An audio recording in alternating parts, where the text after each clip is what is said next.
농내장이 있습니다. 특히 이제 가족력이 있는 농내장, 가족 가운데 농내장이 있거나 특히 뭐 아버지 쪽이 농내장이다. 또 가족력이 있어서 자녀들한테까지 이제 농내장이 생기는 경우가 있습니다. 우리는 유전적인 요인이 많이 있습니다. 왜냐하면 유전적일 수밖에 없는 이유가 부모로서부터 정자와 난자를 물려받고 정자 속에 있는 또 난자 속에 있는 모든 정보 또 에너지를 물려받기 때문에 유전적인 요인이 큰 영향을 미칩니다. 성격적인 거나 육체적인 면에서 물질적인 면, 우리의 몸이라든가 물질적인 뿐만 아니라 에너지적인 면에서 유전의 영향을 많이 받습니다. 다만 이제 우성열성이 있어서 많이 담는 쪽이 있고 많이 잘 안 담는 쪽이 있고 그렇지만 그 유전자를 이어받은 것은 우성열성을 떠나서 조상으로부터의 유전자가 계속 이어져 오는 겁니다.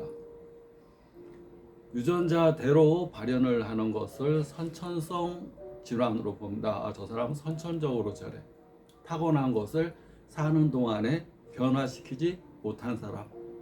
그런 경우는 선천적인 경우로 삽니다. 타고난 기질 그대로 7살 전에 형성된 습관 그대로 60, 70 먹을 때까지 그대로 삽니다. 그러나 후천성 유전학이 있습니다. 후천적으로 그 사람이 생각하고 말하고 행동하는, 우리는 세 가지 업이라고 부릅니다. 살아가는 동안에 업을 쌓는 세 가지 요인. 첫째가 어떤 생각을 하고 사는지, 어떤 말을 하고 사는지, 어떤 행동을 하고 사는지, 그것이 습관이 되고, 습관이 성격이 되고, 성격이 운명이 되고, 그 운명이 그 사람의 기륭 화복을 결정하게 됩니다. 길할 수도 있고 흉할 수도 있고 병이 들 수도 있고 건강할 수도 있고, 타고난 유전자를, 질병의 유전자를 타고났어도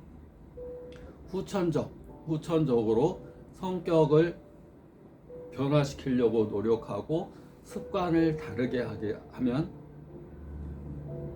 잠재되어 있던 병적인 유전자가 발현이 되질 않게 되는 겁니다. 그걸 후성 유전학이다 얘기를 합니다. 선천적인 대로 유전자에서 발현이 질병이면 질병, 성격이면 성격, 습관이면 습관, 그것이 발현되는 게 아니라 자기가 후천적으로, 후성 유전학, 자기가 후천적으로 깨달음을 가져서 새로운 습관, 새로운 말, 행동, 생각을 함으로 인해서 새로운 유전자를 만드는 겁니다. 우리 뇌에는 반복된 것대로 시냅스가 형성됩니다. 뇌에서 시냅스가 형성돼서 우리가 신경처럼 우리가 들으면 기억하고, 들으면 우리가 배우고 익히고 이렇게 듣고 보게 되면 뉴런에서 인식을 합니다.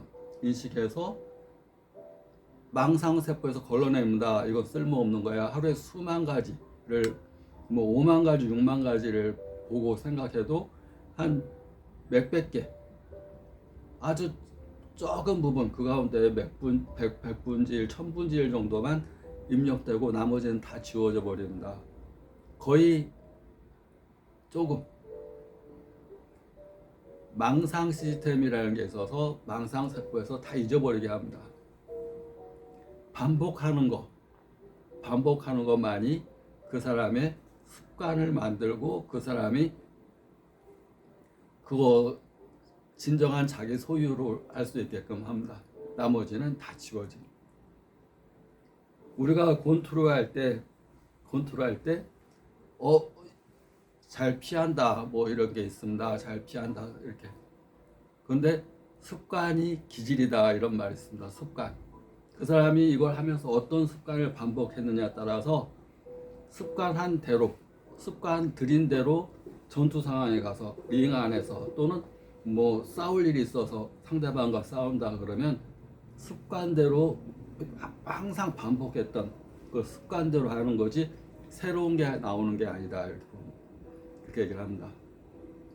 습관이 가장 좋은 조건반사다. 어떤 습관을 들였냐에 따라서 조건반사가 이루어진다. 탁 하면 탁 피할 수 있어야 되는데 그것은 습관을 그만큼 들였기 때문에 가능한 것. 그래서 샌드백이 있습니다. 샌드백이 있으면 이렇게 치고 자기 주먹을 단련한다고 치고 이렇게 합니다. 근데 초보자일수록 그 샌드백 앞에서 칩니다. 샌드백 앞에서 막 치고 땀 막 흘리고. 그런데 샌드백이 적이라고 생각하면 내가 때릴 수가 있으면 상대방도 날 때릴 수가 있는 겁니다. 내가 치는 것만큼 상대방도 날 치는 겁니다. 한 대 때리고 한 대밖에 하면 서로 다 깨져버리는 겁니다. 그런데 숙달된 사람은 상대방이 샌드백이 있습니다. 샌드백을 가상의 적이라고 생각합니다. 그래서 내가 그 사람한테 가까이 있어 내가 때릴 수 있으면 그 사람도 나를 때릴 수 있는 겁니다. 양날의 검입니다. 양날의 검. 상대방도 다치게 할 수 있지만 나도 다치게 하는. 그러면 샌드백 바로 앞에 내 주먹거리 사정거리 안에 있으면 안 됩니다.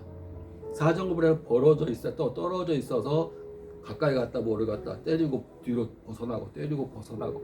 샌드백 자체가 사람이라고 적이라고 생각하고 뭘 벗어났다가 가까이 갔다 또 벗어났다가 가까이 갔다 그 다음에 옆으로 가면서 옆으로 가고 빙빙빙빙 돌아서 상대방이 나를 때릴 수 없게끔 샌드백을 가상의 적이라고 생각하고 단련을 했을 때 샌드백 앞에서 맨날 이 주먹 단련만 하는 사람과 엄청난 차이가 나는 겁니다.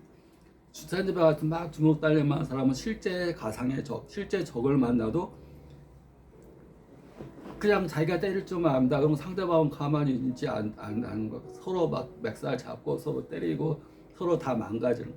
그런데 단련부터 벗어났다가 가까이 갔다 벗어났다. 상대가 때릴만 하면 한 박자 두 박자 뒤로 물러나고 옆으로 돌고 빙빙빙 돌면서 때리고 돌면서 샌드백 주변으로 돌면서 때리고 가까이 왔다 멀리 갔다. 이것이 습관화되는 것이 실질적인 훈련인 겁니다. 그러니까 습관이 우리 삼보, 우리가 세 가지 업이라고 그러는데 생각하고 말하고 행동하는 습관. 이것이 자기가 까르마, 이 살아가는 동안에 이 업보, 인연관계를 맺는 겁니다. 그래서 항상 어떤 생각이 나를 건강하게 하는지, 어떤 행동이 나를 건강하게, 내 생각과 마음은 이게 형체가 없는 거라서 내가 어떻게 할 수가 없습니다. 내가 생각대로 해야지 생각을 바꾸면 모든 게 바뀐다. 그러지만 생각 바꿀 수 없습니다. 생각이 내게 아닌데 내가 어떻게 바꾸겠습니다. 하루 5만 가지, 6만 가지 생각을 내가 내 의지대로 할 수가 없는 겁니다. 긍정적으로 살자. 이것도 다 행동하기 어려운 겁니다. 긍정적인 행동을 하면 됩니다. 웃고 어깨 당당하게 하고 주먹 단련하고 신체가 단련되면 마음이 단련되고 신체가 땀을 흘리면 마음도 그만큼 땀을 흘린 거다. 단련이 된다 생각하고 웃고 말로 감사합니다 표현하고 당당하게 하고 그러면 당당한 자세를 가지면 마음도 당당해집니다. 운동을 통해서 신체가 단련되면 말도 씩씩하고 당당하게 나옵니다. 운동하는 사람은 감사합니다, 감사합니다. 운동하는 사람은 감사합니다. 이렇게. 목소리 톤과 나가는 에너지가 틀리게 되는 겁니다. 녹내장이 선천적 가족력이 있는 경우 녹내장이 자녀 입장에서 불안하고 실질적으로도 녹내장이 와서 치료를 받는 경우에 무엇을 해야 되는가 이어서 설명하겠습니다. 구독자 감사합니다.